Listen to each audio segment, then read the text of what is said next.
time. You are now listening to Tough Tiger Talk. Flash Report.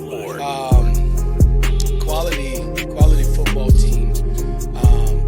We just went up against, and you look at Tyson Hilton and the job he's done the last 7 years there, and I remembered him years ago when he was at Tennessee. I always thought he was an outstanding offensive mind, and a team out 6 out of 7 years that goes into a bowl game.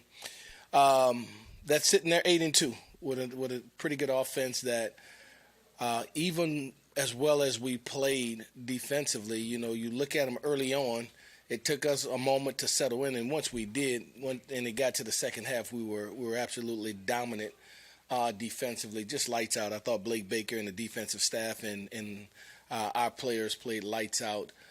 They gave us some issues for our offense. They changed up some things. They shift and moved and stemmed and would show one picture from a secondary perspective, and then only to camouflage it in being something different. And so that was challenging at times for us, but I thought we did enough to find a way to win the football game. And, when we got in the locker room, here's what I said to our team. It's hard to win. It's hard to win in November. And as the late L. Davis said, just win, baby. Just find a way to win. So we're not going to sulk. We're not going to put our head down.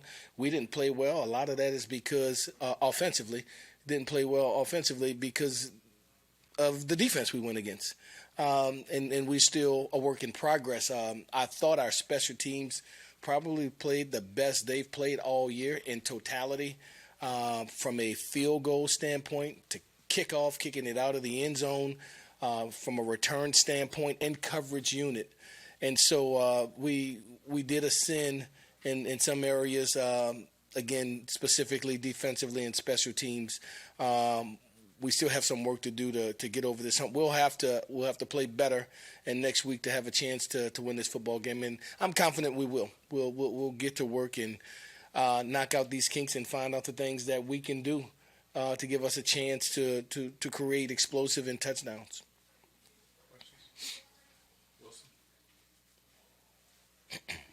Yeah, Frank, you just talked about maybe some of the things y'all struggle with offensively. Yeah. Why do you think maybe the offense wasn't ready for it initially or able to adapt in game to those certain things and have some more success? Yeah, I thought, personnel-wise, you lose your starting center, you lose your left tackle, then you put a different guy in, then he gets out, and so you bring an injured guy, you bring him back in.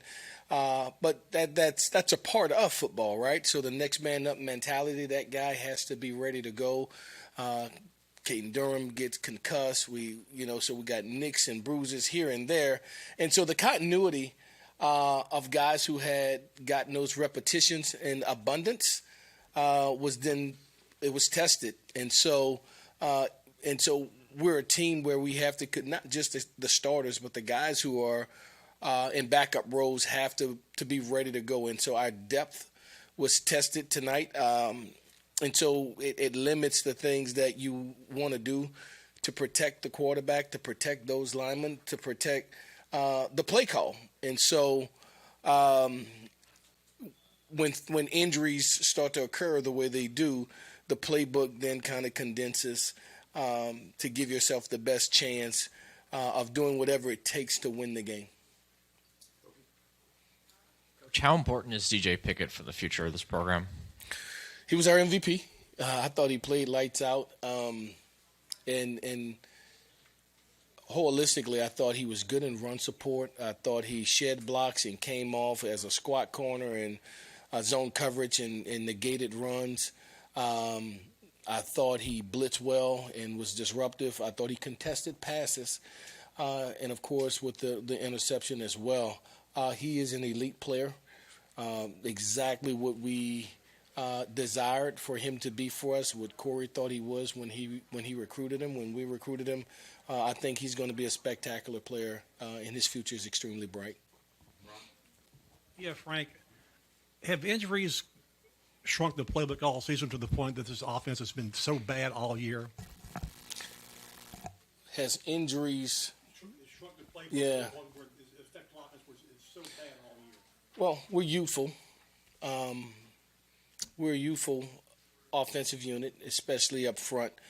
And I think that when you do that, it's our responsibility to do the things that give you a chance to win.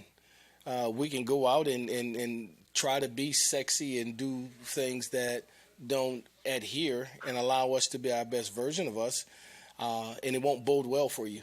And so what do? You do the things that you can do with the personnel that you have. And sometimes it's ugly, and sometimes it's tough. And so I believe in our kids. I believe that they'll continue to get better. We'll continue to coach them to get better. And they're what we have, and we're going to make the most of what we have. And we accept them for who they are, and it's our responsibility to continue to build upon that. Hey, Frank, could you just give a comment on the 3 Weeks brothers getting on the field at the same time? Yeah, I thought that was pretty sweet. You know, when we, as we recruited each one, that was kind of our sales pitch to David, to their father. You know, how about not just one, but two? Well, how about a third one? Like, that's never been done before. I don't know if there's been 3 brothers on one team. I know of several that had 2. But certainly a special moment for that family, and for them to be able to walk out with West as he was recognized in the early going of the game when we recognized our seniors on senior night is certainly a special moment for the family. A wonderful family. We enjoy them. They're high quality, talented young players that bond together and allows us to be a good football team. And so it was good to be able to share that moment with them and give them that moment. Yeah, Frank, I guess just to follow up on that, just how do you think Witt looked out there, I guess, movement-wise for his couple drives, and just do you expect them to be able to build on that, I guess? Yeah, so that was our call. We wanted to not do too much today, but give it a shot, you know, because when you're rehabbing and you're in space and you're doing things, it could feel good, but when you body weight is on you and you anchor down and you have to change direction, or your body is contorted in an awkward position and you have to recover, those are the things that needed to be tested. It was tested today for him, and he came out fine with it, and eager to play next week in the game at this point for sure. Right here. I saw you hugging a bunch of family and friends after the game. If this is the last home game that you're the head coach, just what did this opportunity mean to you? Yeah, so I know it always seems like, so here's my dad was the oldest of 13. My mom is one of 9. I have 6 siblings, and so I have a lot of family, right? And so, and that's just my side. That's not even my wife's side. So, no, it's always, you know, and I shared with you guys last week, if you can't share it with the people you love, then what's the sense of doing it? And so I enjoy being able to create an atmosphere, an opportunity, a fellowship with my family, friends, and loved ones, and doing the same thing for our staff, our state, our university as well. You know, the head coach, the associate head coach, whatever that's going to be, that's going to be. I don't know. I'm just I'm living in the moment, right? I'm where my feet are, and I'm taking one day at a time and just rolling with it. Coach, I think going off of that, it's very obvious to everyone the relationship that you have with the players on this team. You've been here with them. Just what was it like for you to honor those nearly 30 seniors tonight? Yeah, you know what? I almost got us delayed because every parent, you know, you sat in their homes, you know, 4 years ago with the mom, with the dad, with the grandmother, the brother, the sister, etc. And so it culminates, right? It encapsulates their time from recruitment to graduation to the last home game. And it was very emotional for some of them. But it's a special moment. And, you know, I'm just glad we were able to have a victory for them, you know, at the grand scheme of it. However the game played out, here's all they know. LSU won 7 games. We won the game today. How we won, you know, we found a way. If you win by 1, just find a way to win. And I'm proud of our team for doing that and being able to give that to our seniors. Just to follow up, you mentioned Caden Durham got a concussion. At what point in the game exactly did that happen? Because it seemed like first half at some point he came out with that game. You know, first they were saying a neck. He went, you know, I don't know if he got jammed and I don't have all the medical information right now. I just thought it was a neck injury, and then at the end of the game, I saw him with the doctor, and they kind of told me no and pointed up there. So I'm assuming that's what it was. To be honest, I don't have the exact medical deal, but they took his helmet. When they take your helmet and point up there, that's usually a concussion because they don't want him to grab it and try to go back into the game. Coach, that's time for 2 more. How's it going, Coach? My question to you would be, what was your final message to those seniors that took the field tonight? Yeah, go play, right? We have a video, a highlight video that we show to the players on Saturday morning before we come over here, and it kind of depicts the motivational aspects of the game. In lieu of that today, I removed myself from the speech at the hotel. I removed the video, and we did a little deal called From a Brother's Heart, where those guys who have been here for length of time stood up in front of the team and talked about what it has meant to them over the last 6 years, Jacobian, what it has meant for them 5 years, Garrett Nussmeier, and Harold Perkins in 4 years, and Wes Weeks and Ramos. You know, those guys got up and said to the young guys, you have no idea. I know you think you have time. It goes by so fast. And it was very much heartfelt. It was sincere, and it served in the capacity of our motivation. Just each one of those young men giving their testimony of what it was, and we took a handful of them, 6 of them or so, and they spoke about it. And what I said to our team, I keep trying to find ways to describe it. How foolish of me. And so I removed myself and I pushed them to the forefront and allowed them to speak on their own behalf and unscripted. Speak from your heart. What do you want to tell that guy in the back who's 18 years old, who's looking around like there's no tomorrow, right? He's just wandering because sometimes their peers can reach him even stronger than we can. So we did that, and it was a special moment for our football team. Frank, short fields off of turnovers and the red zone, just your assessment of where the offense is in those areas the last couple of weeks, and where do you guys start to just get better? Yeah, self-inflicted. I think when you get a big play, it gets called back, you jump off sides, some of the same things continue at times to rear its head. For us, to be able to get points becomes the priority for us. Ideally, touchdowns. You want to be able to do those things, and so we have to just keep chopping wood. There is no giving up. There is no, no,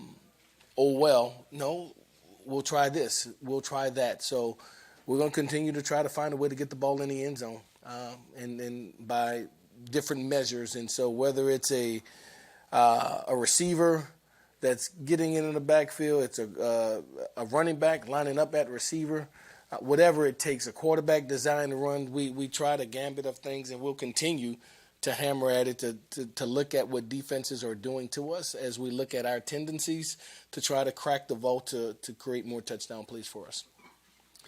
Thank you all very much. All right, shout out to the fan. Appreciate y'all being in an episode of Tough Tiger Talk. I'm Big Q, recapping the matchup. LSU gets the win over the Hilltoppers 13-10. So we handle the business, take care of business there. I kind of thought that it's like this game was a little too close for comfort. No disrespect to what we seen with LSU, but this wasn't it. But at least we got the dub, right? One game remaining for LSU.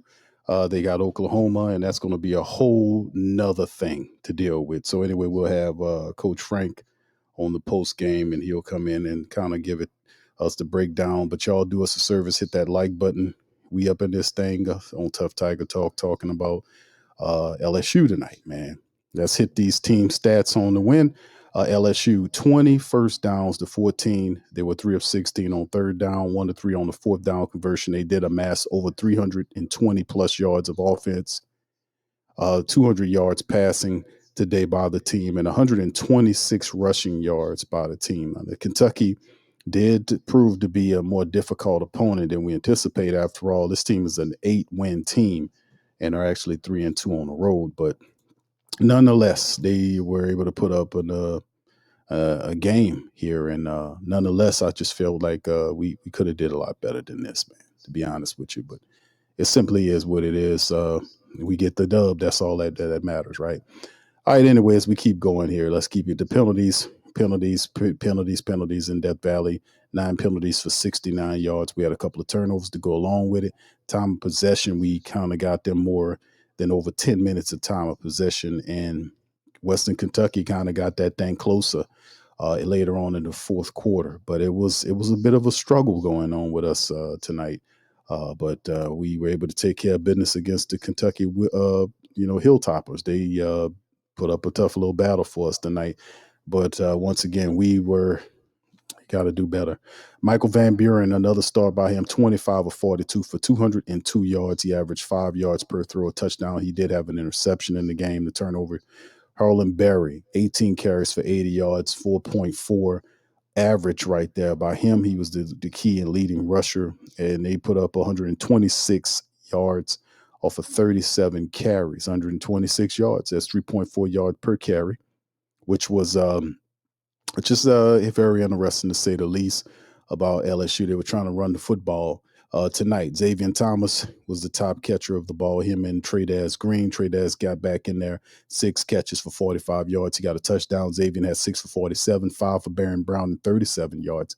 Kyle Parker, 2 for 33.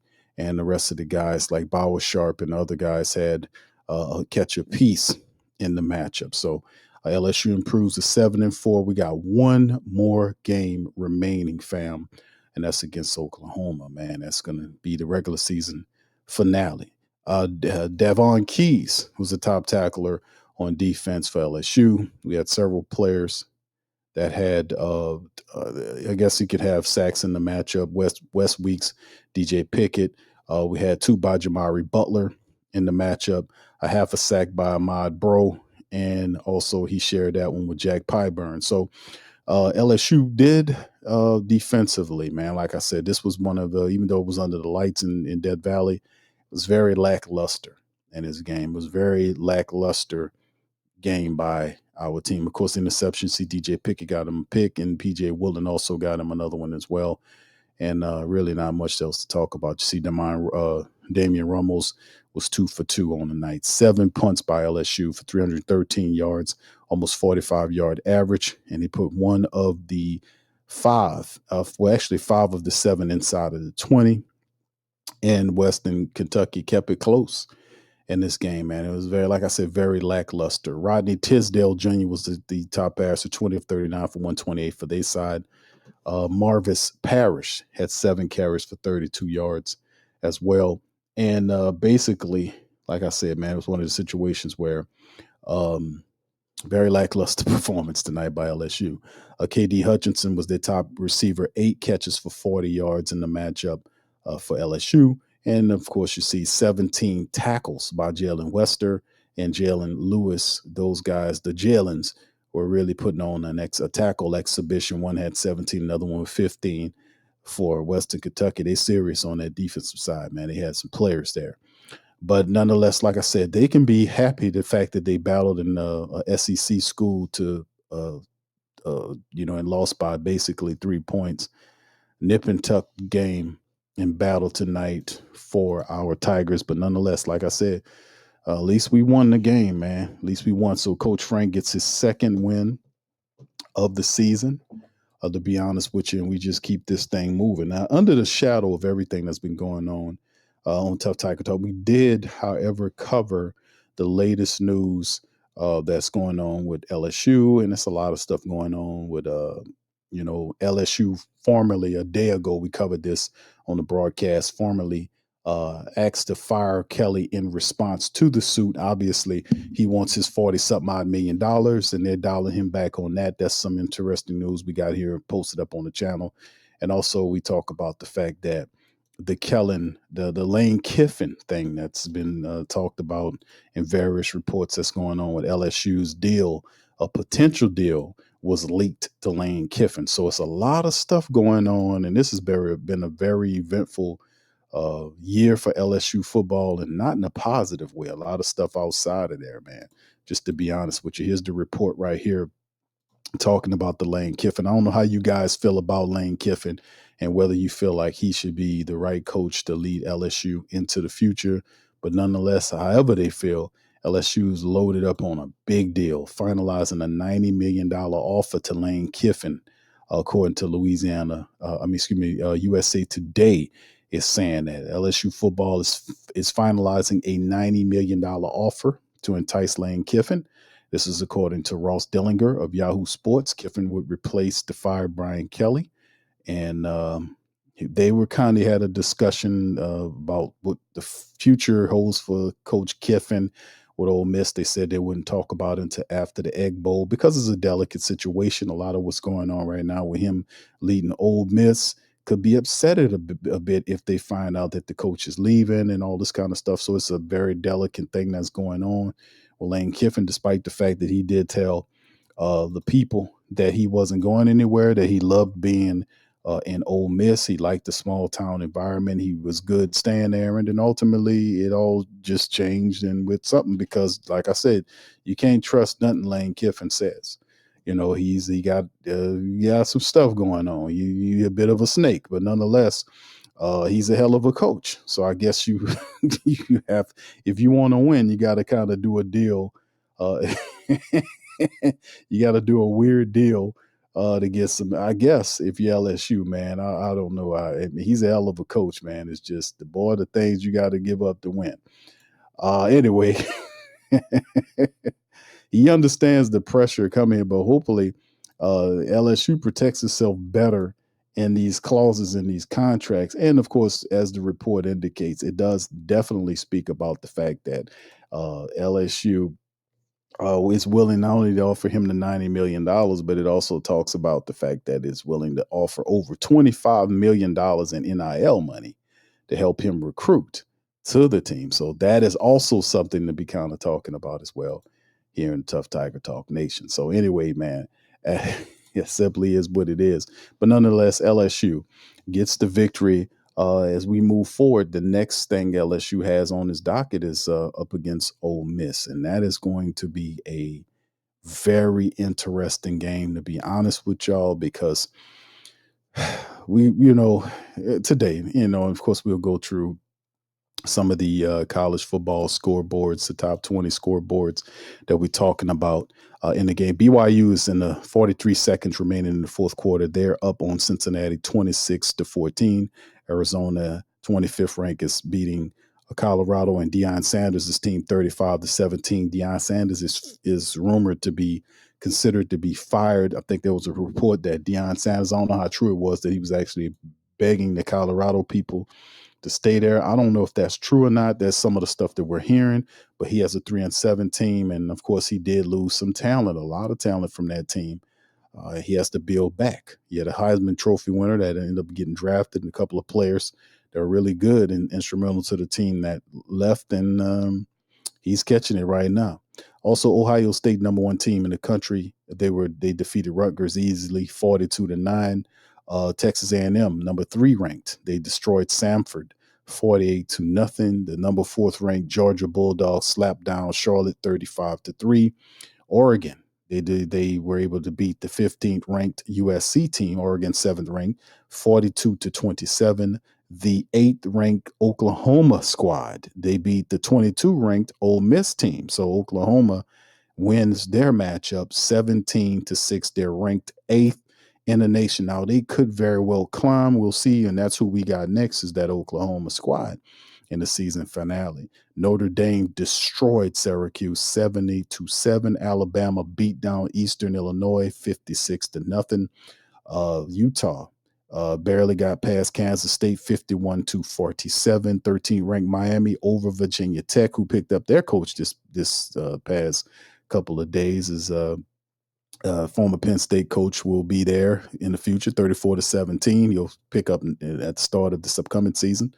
Vanderbilt, number 14 ranked, beat down Kentucky 45-17. Pitt over Georgia Tech in a surprise. Pitt defeated them 42-28. Georgia Tech is 16th ranked in the nation. Arkansas beat down by Texas A&M 52-17. Arch Manning had 4 touchdowns and almost 400 yards passing against Arkansas in the matchup. Michigan, 18th ranked, beat Maryland 45-20. Tennessee's ranked 20th, beat down Florida 31-11. The Wisconsin surprised some people, beating the 21st ranked Illini 27-10. TCU get a close win, and they upset Houston, 23 ranked Houston 17-14 in the win right there. And of course, Tulane. Shout out to the Green Wave. They improved to 9-2. They're currently 24th in the country.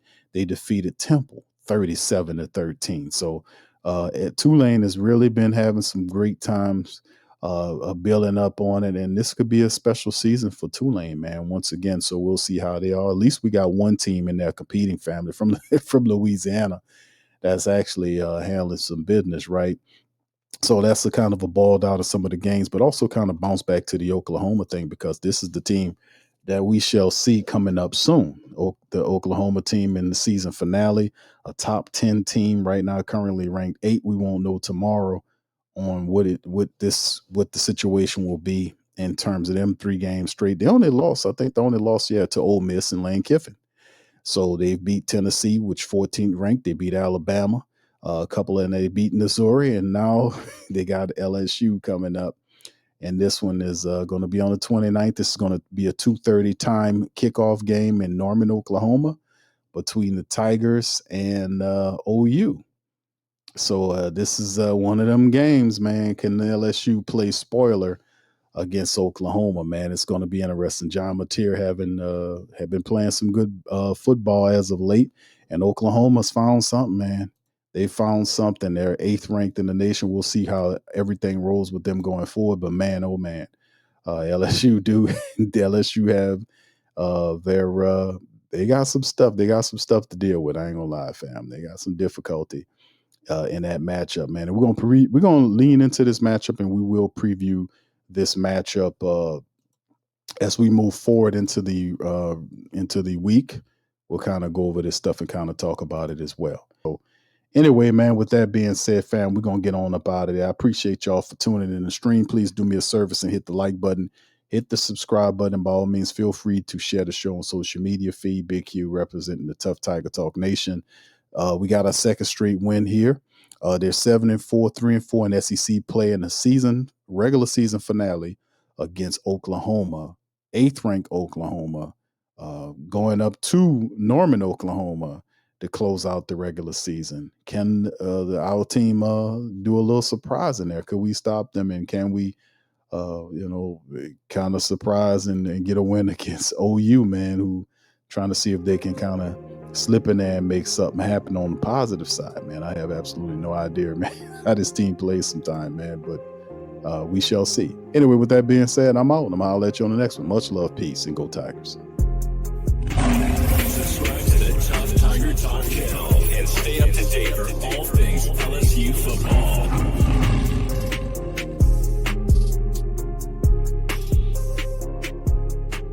Hey, New Orleans! Whether you're catching up on Saints news at Jackson Square, checking Pelicans scores in the Garden District, or staying updated on LSU while grabbing coffee in the French Quarter, there's one place that keeps you connected to everything that matters in our city. From Bourbon Street to the Superdome, from Preservation Hall to the riverfront, New Orleanians are staying in the know with thewhodatdaily.com. Your daily source for Saints, Pelicans, LSU, and all the sports, music, and culture that makes our city special. At work downtown, at a game in the Dome, or just relaxing by the Mississippi, wherever life takes you in the Big Easy, you can stay connected. Because when you're from New Orleans, you don't just live here. You stay in the NO. That's stay in the know. Visit thewhodatdaily.com and never miss what matters most to Who Dat Nation. Stay in the NO, you stay in the know. Welcome to the Pro Shop, where we create authentic NOLA-inspired clothing for men, women, and children. From Saints jerseys to Pelicans gear, everything's crafted right here in New Orleans. Whether you're shopping the Pro Shop, the Pel Shop, or the Pro Shop Kids, we've got your whole family covered with genuine merchandise that represents our city's spirit. Check for links in the description section below or in the chat.